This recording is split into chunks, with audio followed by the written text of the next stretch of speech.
So we are good to go for dev call for September.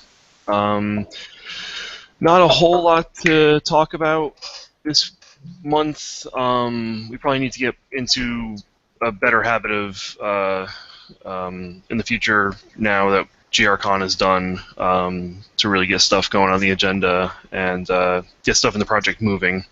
But we are just coming off of GRCon, and that took a lot out of me. I don't know about everybody else. Um, Plus the fact that I had to ping pong back in to Europe and back and all that stuff. So there's lots of stuff going on in my life. So I haven't had a chance to do a huge amount, but I did just want to kind of wrap up GRCon 15. I have been meaning to post about this on my website, but overall, I thought it was a massive success. I was really happy with the audience, the speakers, the facilities, the weather, just everything. I'm not sure what we could have really done better this year, but I am willing to address people's issues or concerns or questions or thoughts for what to do next year. So does anybody have any comments on that?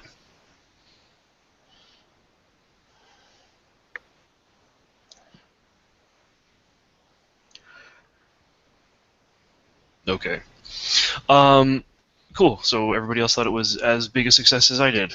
I did send out a survey to the people that attended, and part of that, just to get their get other people's feedback. I think we as people in the development community and organizers, just talking to everybody offline, I think everybody thought it was a great thing all around. But we are trying to get feedback from the people that attended that might not have had direct access to us to explain what they thought could have been better, could have been improved upon.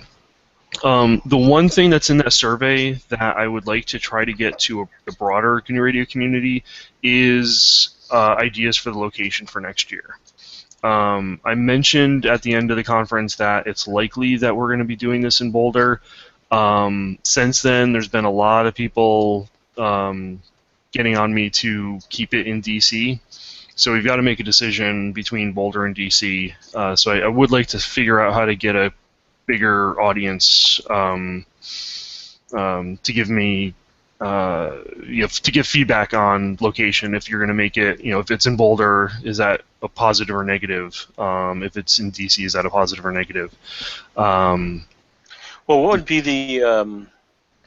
the criteria? I mean, if it's just membership driven, it's pretty clear that DC would be the choice. So there were reasons why you came up with the idea originally. Yep, good point.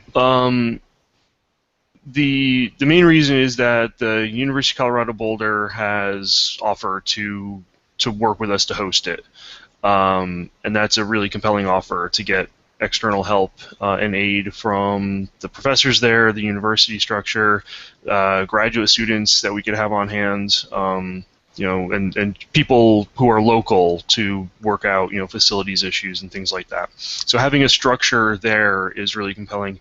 So that's really what it is. Well, that's the main thing for why Boulder.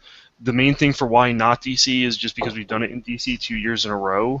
Both years have been great, and I wouldn't mind staying there personally. But I do kind of like this idea of traveling to different areas of the country, possibly in the future of the world, but certainly for now the country, just to kind of shake things up a bit, get people out to someplace new, maybe attract different audiences that aren't going to be the same year after year. So that's part of it, is just to kind of keep things fresh. And so with that in mind, Boulder came up as a strong possibility. The other thing is Boulder is home to a very large NIST installation, and NIST does have pretty good facilities for hosting conferences. They have a lot of people there as well, and they're starting to do a lot of radio work. I mean, if you've looked, there's actually been a number of NIST people from the DC area that have come to the past couple of GRCons. So we have that facility out there as well that would be interested in this. The question, though, yeah, it's not so much that it's not directly membership driven, but at the same time, we wouldn't want to decrease the size of the conference next year. So it's kind of like if we can get 230, 250 next year in Boulder, I would still consider that a positive. I think we should set our goal higher. I think we should too. I'm just saying we don't want to go lower, but I think you're right. I think we should set it higher if we can. Let's have it at Arecibo. Yeah. Speaking of which, not necessarily Arecibo. Flights from the Bay Area are really cheap to Puerto Rico. Oh, that's interesting. They're really cheap to Mexico too. No, one of the things that came up a couple years ago was the idea of having additional regional conferences in different parts of the world, not to replace the main one that we have in the U.S., but smaller events that would be, like South America or Western Europe or in Asia, to try to capture some of the communities that we're not seeing, we know, are using GNU Radio, but they either can't make a U.S. conference or don't want to, or whatever. And so I had tried to organize one in South America 2 years ago and didn't quite hit critical mass with the people I know there. But I'm just wondering if this is an idea to sort of resurrect.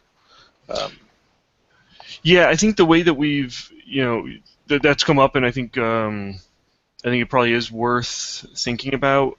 Honestly, the main reason why that hasn't really come up is because the resources to put on a yearly conference are pretty large and fairly draining. On the other hand, we have done these hack fests, which are much smaller in scope and in population, but that is a way to try to move around and attract different talent. I've also tried to do things when I go to different conferences to have GNU Radio meetups or tack on something GNU Radio related to another wireless conference. A potential from that perspective for Boulder, given that they are providing a lot of energy or willing to provide a lot of energy and manpower into the creation of a conference. Boulder also puts on the ISART conference, which I've been to the first time this year, which is the International Symposium on Advanced Radio Technologies.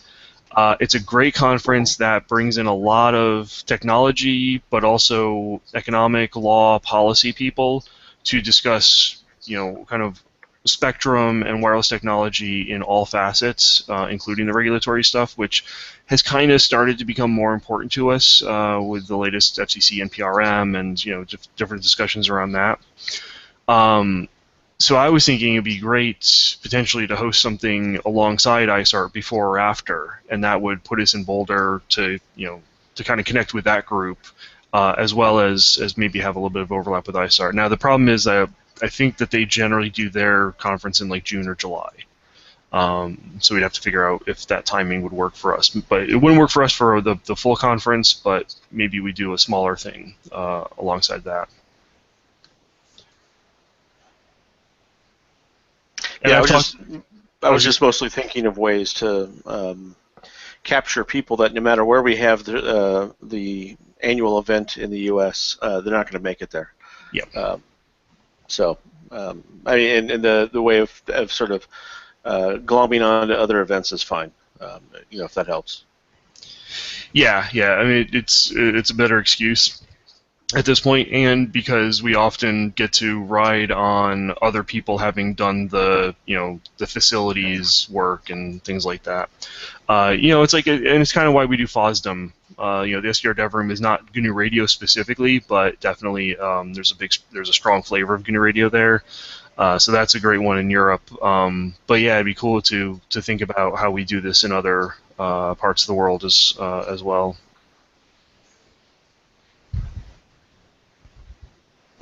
Yeah, I mean, I guess my thought was it wouldn't be a conference-style event. It would be more like a local users group, 10 to 20, 30 people kind of in size, that would then, sort of grow the community with local resources rather than having everything to be managed, by one of us. Sure. Yeah. In other words, I mean, just sort of planting seeds, to have local groups that can, pick up some of the administration kind of thing. us latching on to other conferences has worked quite well, though. I mean, FOSDEM, for example, is it's not like it's a small user group thing. Like we have the SDR track like 2 years in a row now, and I'm assuming we'll have it next year again. And the room is always packed. There's a queue outside. There's huge interest, and there's a lot of stuff going on. And I mean, Tom's thing with SRIF, I don't know. I wasn't there, but it's still still a big conference where people hear about these things. Yeah, we got about 30. We got 30 some people there. Yeah, no, I agree. It's a model that works. So, if that's if we expect that to continue working and be the way that we address communities outside the U.S., I'm all for it. Okay. Yeah. So I guess in the short term, at least, we keep our eye on opportunities like that. Possibly in the long term, be more proactive about creating those opportunities. Especially like, South America gets very little attention from the tech community. There are very few conferences down there that we can attach ourselves to.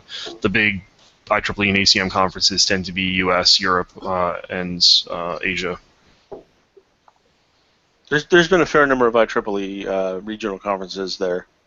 In Brazil or Argentina. So any of the big ones, I guess. Yeah, I guess Brazil has hosted maybe an ICC or something like that in the past. Yeah. But anyways, yeah. If you, anyway, I mean, we can address this after the call. Sure, but I think from our perspective and from our user base perspective, a South American event I think is probably the thing that we should be a little bit more active about pursuing, because I think there's a pretty large user base potential there, and we just haven't gotten down there. Yeah. Yeah, I mean, a couple of years ago when I was trying to recruit for that kind of thing, my target was to identify 30 people that would show up, and I got to about 17. Okay. And I did actually have a university in Rio, in Brazil, that was willing to host the event, but without getting more people involved, it didn't pan out. Sure. Okay. Yeah, I guess then I think for us the thing to do here is keep an eye out for a good technical conference, IEEE or ACM, or maybe even other that I don't know about, happening. Probably Brazil. So wherever, or Brazil or Argentina would be my guess is where we'd see that. But if anybody sees anything like that, because there's probably the people you identified to come out already, and then if it's attached to a conference, we'll probably pull off people who are maybe more vaguely interested but would come anyway because it's already there. Okay, cool. So that's great. We still, and I think it's going to be, I'm putting this out there as in, feedback from our users and people who listen to this, feedback on the location for the next GRCon. I really think that it's going to be either Boulder or DC. I don't think there's much point in going way too far afield or having too many more options, because support in Boulder, and we know the DC community crowd and how to set things up. So one of those two. So I'll try to figure out a way to kind of get a bigger poll out there, and then as kind of more the core developer community, we'll make a decision. Hopefully, soon. I'd like to do this, by January. I'd like to know where we're going to be. Any other conference-related questions or thoughts? DC was epic. Best conference food ever. Well done. Oh, thanks. Great. The venue was fantastic. I hope we got our money's worth, but certainly it's been the best of everyone we've done. Yeah. Yeah, no, certainly I feel very good about the cost of that facility, the location of it, and everything that we got from it. And one thing, I guess, that I just started doing, so big thanks to Jose Laura for for helping a lot with the conference in kind of general terms, but specifically he and Michael Dickens did a great job making sure the cameras were set up and recording all of the talks, and Jose has been editing those files. Just very basic editing of finding the start and stop times of the talks and making them into YouTube videos. I have already started to go through, I have Monday, and for whatever reason I did this, I have Monday and Wednesday. You can find the presentation link, and that'll just pop you over to YouTube for all the talks on those 2 days. And I should be able to get Tuesday up pretty quickly, and then we're waiting to finalize on Thursday. But the videos are going up there, and will be rolled out very, very soon. A lot of people have been asking for that. So it's great that there's that big interest, for one thing, and we're getting it out there.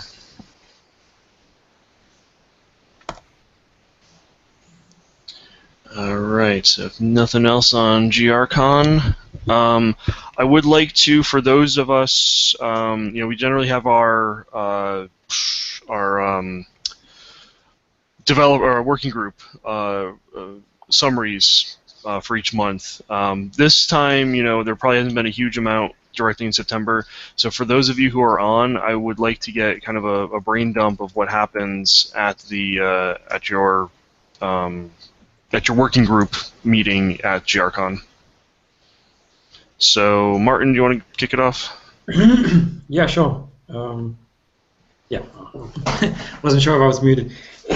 Yeah, so last year's conference was a bit free for all. It wasn't really productive, and it ended up in just people talking about stuff. So this year I wanted to sort of, before we do anything at all, figure out what it is that people are interested in doing next. So what I'm trying to identify is areas where we can spin out task forces.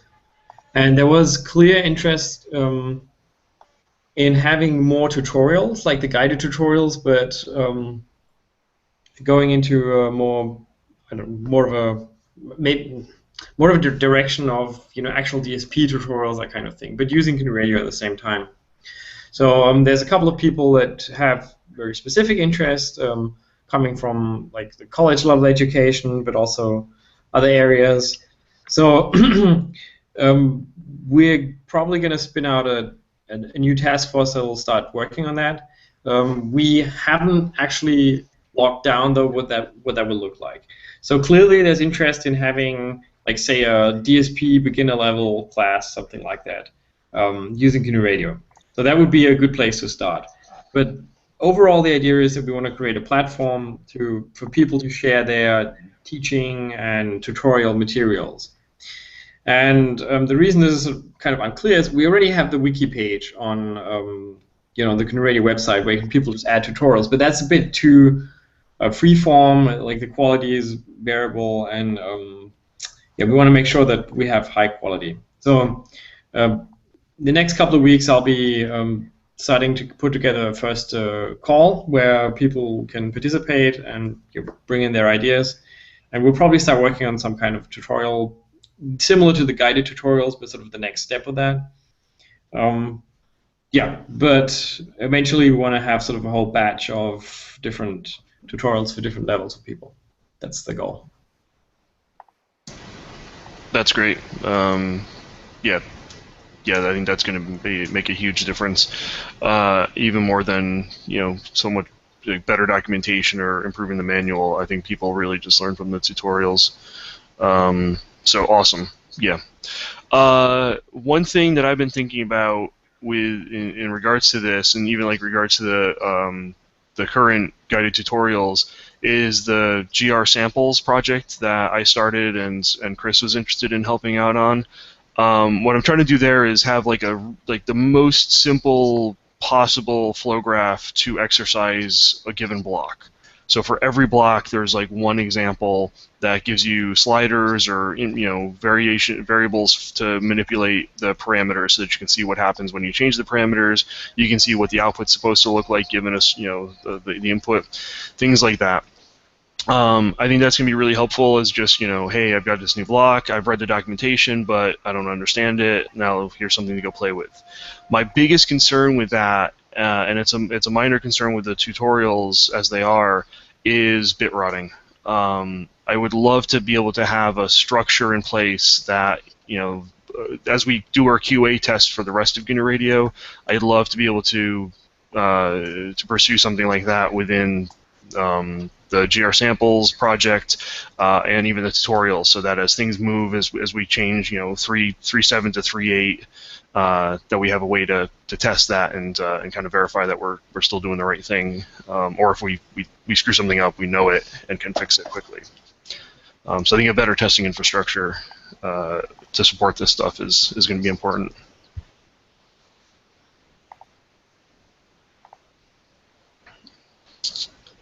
Okay, so that's great. Any other big items, or was that the main thing that you focused on? We focused on that one thing, and we had so I can just sort of go through how the whole thing was. I suggested a couple of items, and there were some things that other people were interested in, such as increasing, I termed it business development, and another one was just general documentation improvements. But we sort of focused on that one subject, being the tutorials, for the rest of the actual meeting group session. Yeah, awesome. Okay.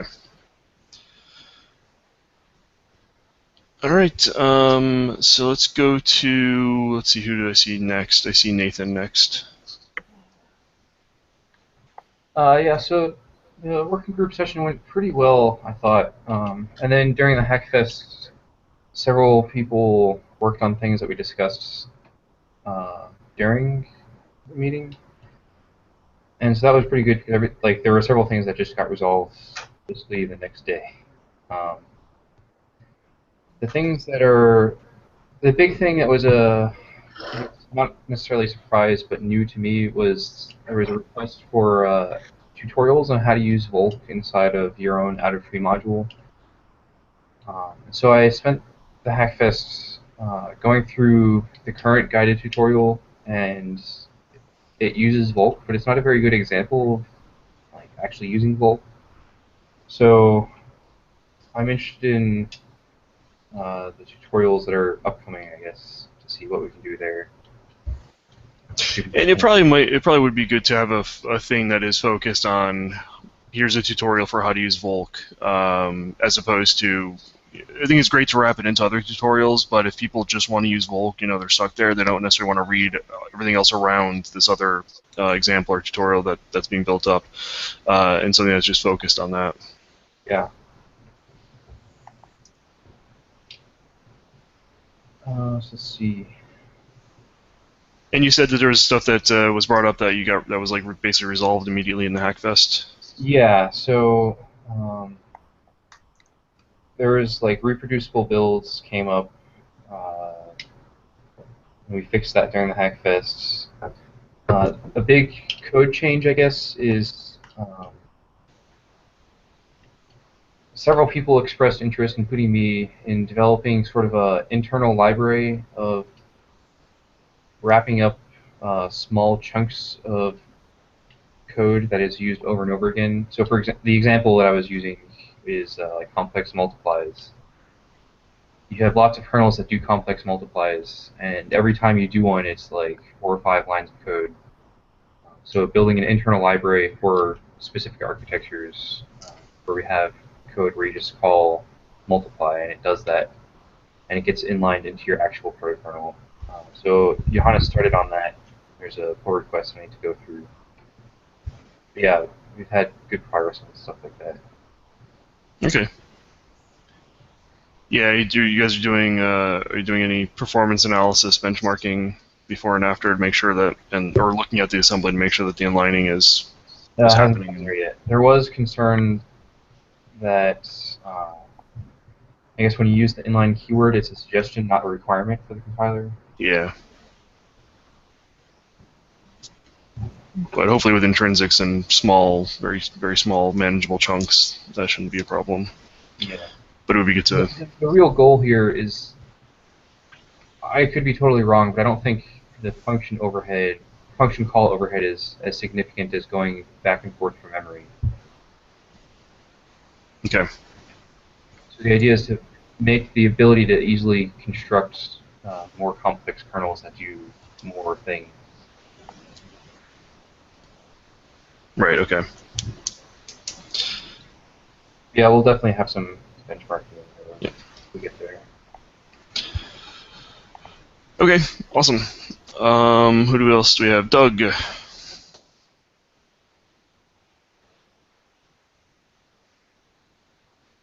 Can't hear you, Doug.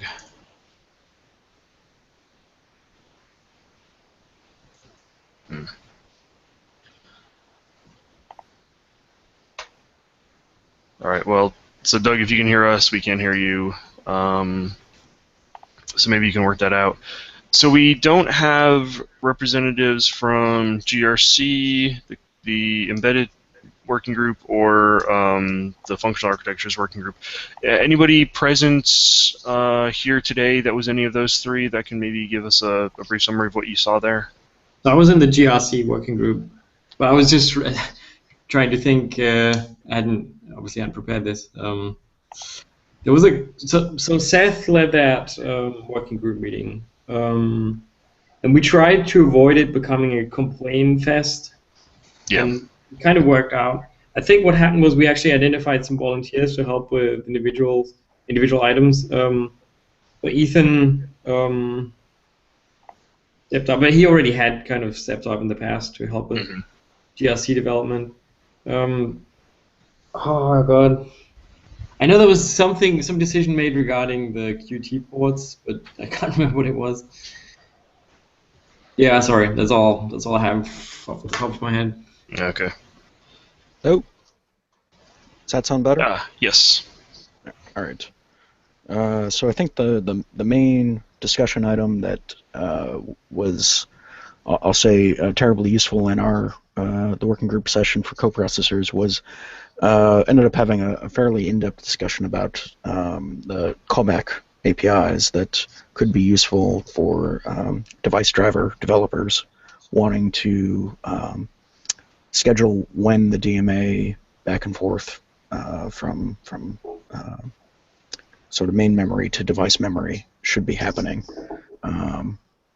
So Martz and I ended up talking a lot about how that should work, and we had a little bit of discussion about how that should be interacting with the GNU radio scheduler.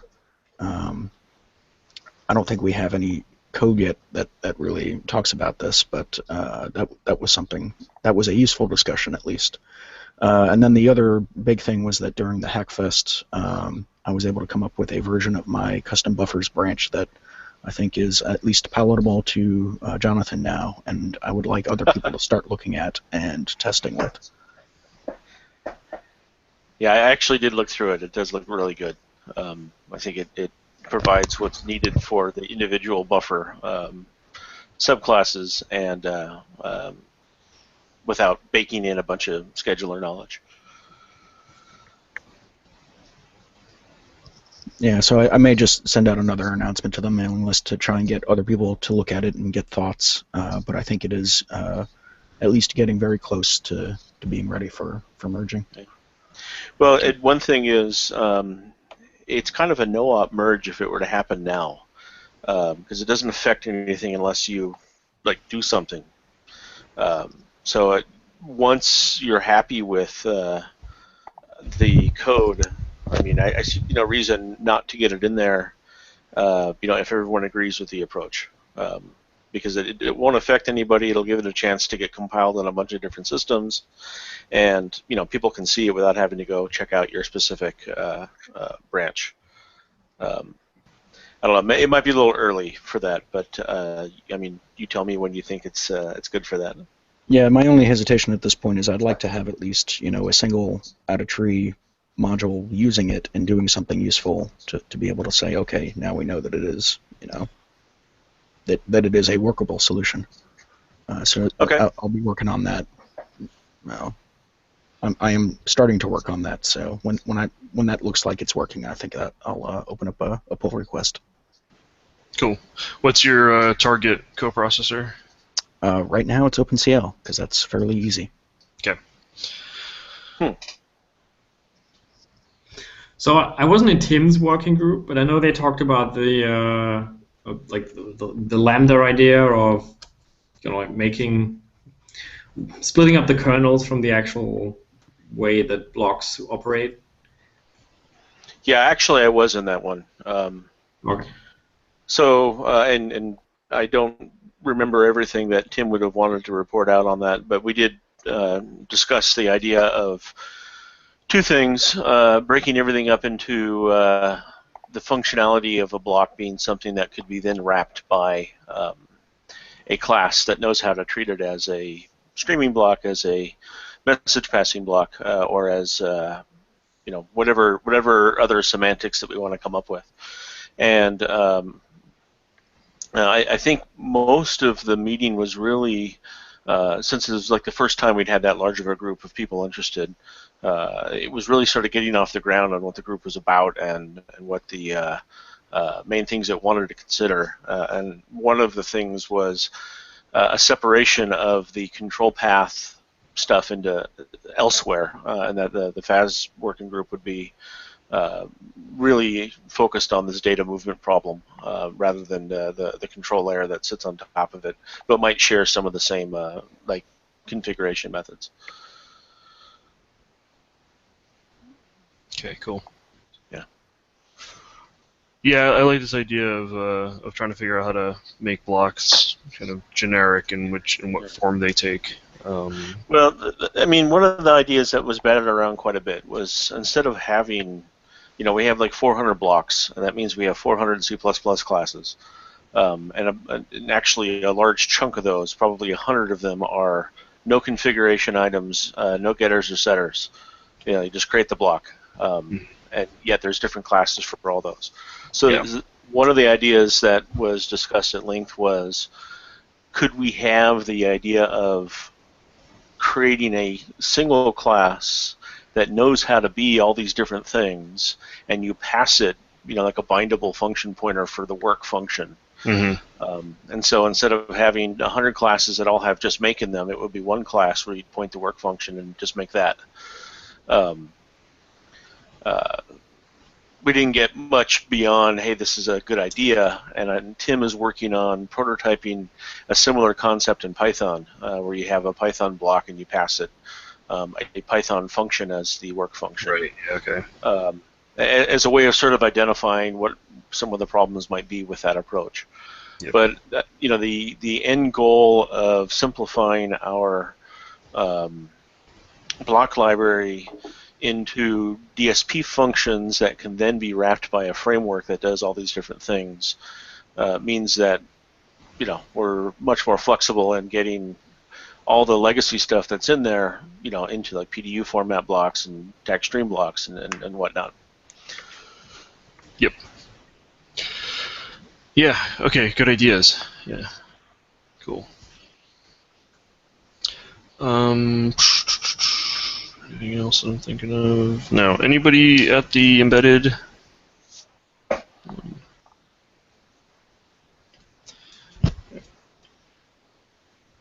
So I haven't talked to Philip yet, or I haven't heard from him yet on what happened there.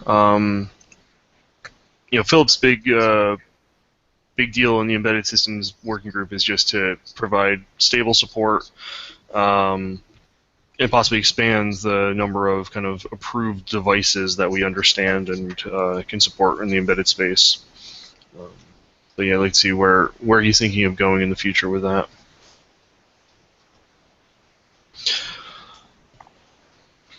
All right. Well, if there's nothing else. Yeah.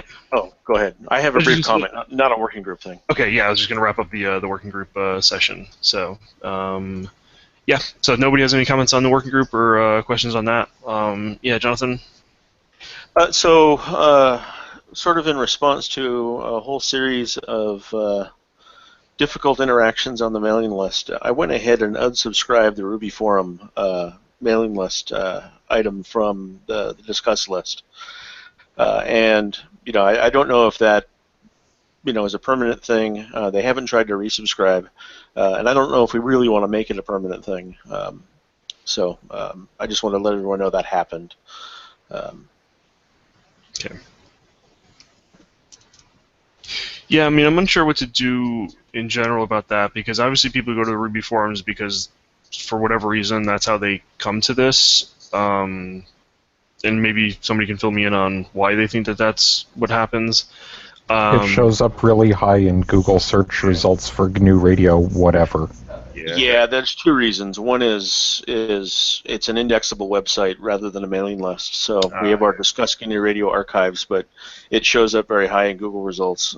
Two, there's a lot of people that think mailing lists are, old school, like voicemail and pagers. And so, forums are the cool way to go, especially if they're written in PHP.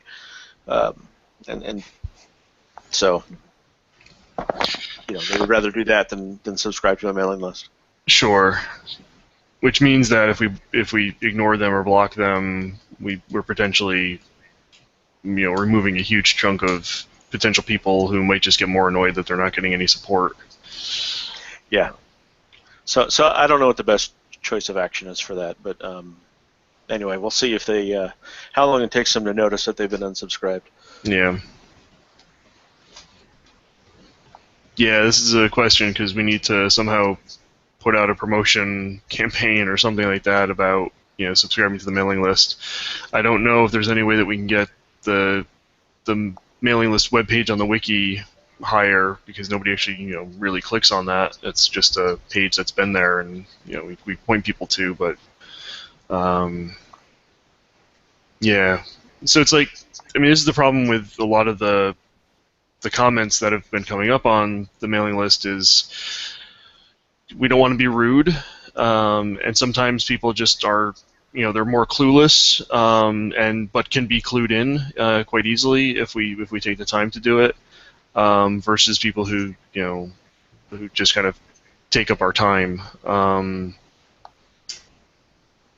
But yeah, I mean, I don't know. I mean, we've been managing that for 15 years. Yeah.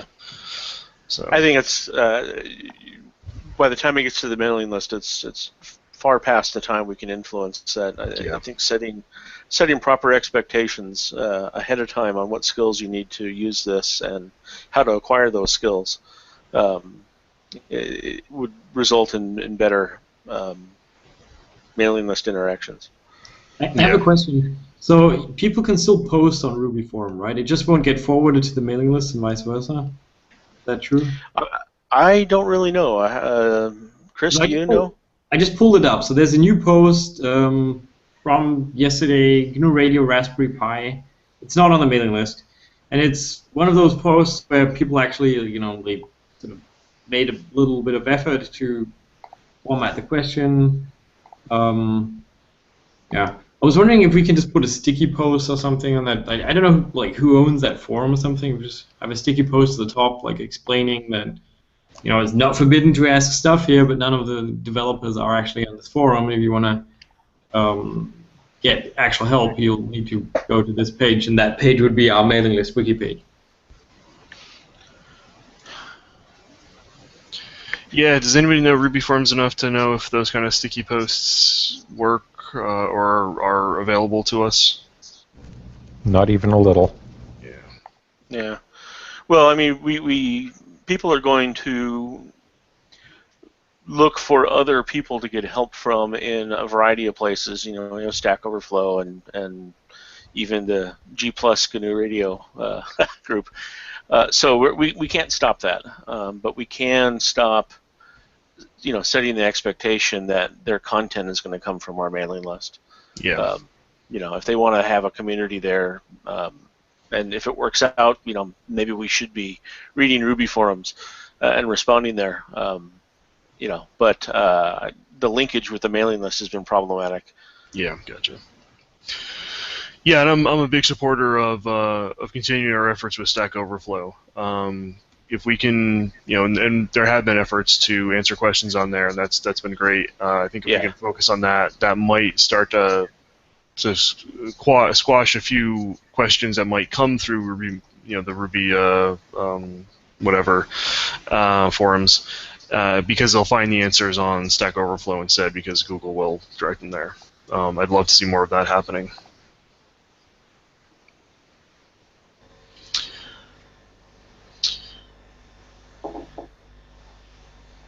All right, then the last two things on the agenda for today.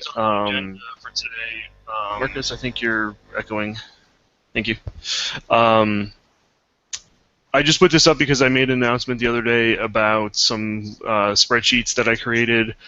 So we'd like to continue to do more with putting Volk into GNU Radio. There are certain places that it's a major win that we've kind of ignored or we've forgotten or we just overlooked to put a quick thing. I think like the biggest one in my mind that I keep thinking about this and then I keep not doing it is the multiply const VCC version of the block, the vector version, which is the default when you're using GRC. So multiply const CC uses Volk, multiply const VCC does not. So you're getting, by default in GRC, you're getting the unoptimized complex multiplier. So I made I talked to Nathan, I think Doug, a few of us were kind of like passing this idea or ideas around. I was like, well, all right, let's make a spreadsheet. I basically took all of the public classes and blocks that in GNU Radio, which actually isn't everything we need, but it'll encompass a huge amount. Threw up a spreadsheet about that for hopefully people can use that as a way to say to try to fix, rationalize, figure out which blocks are available for optimization. I haven't really filled it in as which blocks already have Volk. I'm kind of hoping that we can all kind of as a community do that. So that'll probably be useful as a thing just to keep track of our progress on doing more with Volk and optimizations within the blocks. The second spreadsheet that I put up was Peter Mathis was nice enough during GRCon, during the Hackfest, to kind of walk through every block that he could pull up in GRC and see if the documentation came through and provided enough information. And so he gave me a huge list of blocks that didn't, and a number of those are because they were Python blocks, either higher block or mostly just higher blocks or some form in Python, and that's not moving the documentation properly into GRC. So that's probably the biggest problem that we have with the documentation as far as what documentation is written not being available in GRC. Sebastian has said that he's got a branch that he's working to do better about that. So that might clear up a huge amount there already. But there are other concerns, and there are other blocks that are underdocumented. And so I'd kind of like to have, and this spreadsheet is, again, just a way for us to keep track of who's doing what and what needs doing for helping document each individual block. In a way, this was for me and whoever else started to get interested in these things. But I decided to go ahead and post it to the mailing list as an opportunity for people in the community if they, I'm hoping that given some fairly straightforward, well-defined tasks like help us fix this block's documentation, or if you want to optimize some stuff with Volk, here's a good way to look to see what needs doing. Those are fairly constrained problems, which I'm hoping that some people new to the developing community who want to get more involved can use this as kind of an easy in. We've tried this in the past with the issues, the Redmine issues, but they tend to be the ones that don't get knocked out immediately tend to be very complex issues that need, Jonathan or myself or one of the, Michael or Nathan, depending on the level or the area that they encompass. So that's a hard one. And then Coverity has been often unsuccessful depending on how much we promote it as here's some issues that Coverity found. This is just another way for me to push out if you are looking to help that these are good problems to attack. So I just kind of wanted to explain that a bit. Do we still have the sort of a policy goal of re-implementing in C++ the stuff that we have in Python now? Yes, but it's not been a formalized policy. I wouldn't mind making that into a thing at this point because, especially with my work on Android going into more C++ world, we need a lot of these things moved over to support that anyways. Yeah, that's a good idea. I'll put together a spreadsheet, a similar spreadsheet on that. Like here are all the Python blocks that we have, higher blocks that we have that we'd like to see in C++. And make that an official thing. And of course, for anybody listening who may be panicking. This is obviously not that we're not supporting Python. This is we want to, it will still be wrapped into Python, so you'll have it accessible in Python, but now you will also have it accessible in C++. Yeah, I mean the goal was, like for example, in GR Digital, almost all of our packet-based infrastructure is Python. And so if you're trying to write a C++ only application, you don't have the benefit of any of that. Yep. And so, I mean, the idea was that you could do anything in C++ that you could do in Python. It might be a little harder, but it would be possible. Yeah, I think a lot of that was originally done in Python because like string manipulation is so easy in Python. Yeah, right. So I mean, I don't know that it's necessarily a hard drawn line that, eventually everything is going to be in C++, but in the context of this documentation, it may be just as easy to take a higher block written in Python and write it into C++. Same name, same options, everything. It would, after Swig, it would not look any different. Right. But then the documentation would be the same as anything else. Right. Yep. Yep. I'll try to throw together a spreadsheet on that as well, since I've done these other two, just as bookkeeping strategies.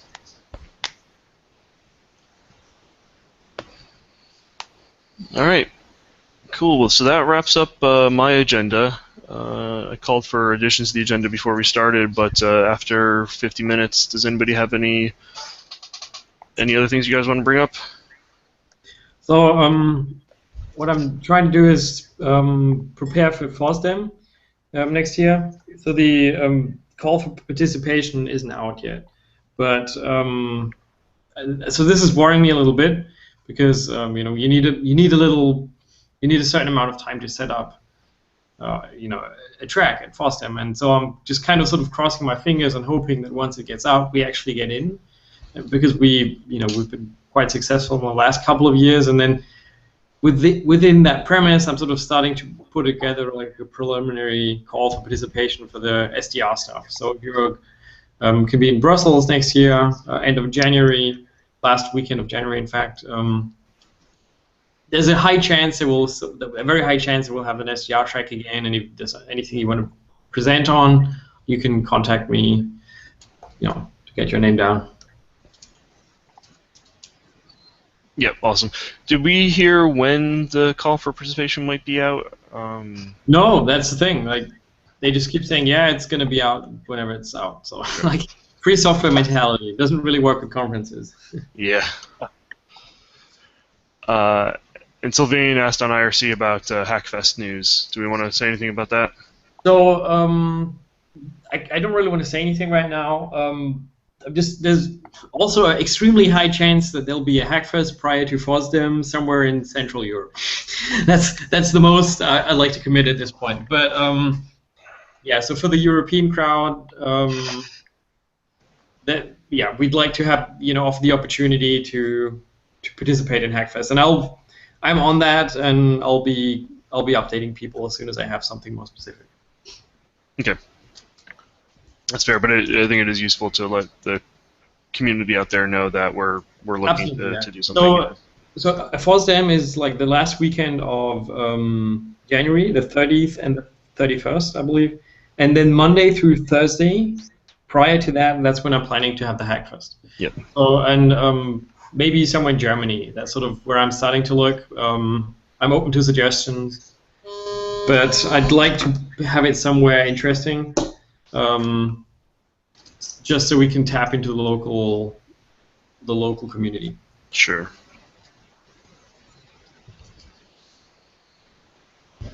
Okay.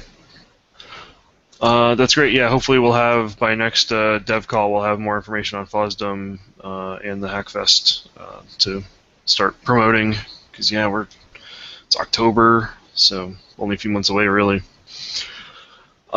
Good. So, unless there's anything else, I think we can wrap this up. Great. All right. Thanks, everybody. We'll talk to you next time. Bye-bye. Bye.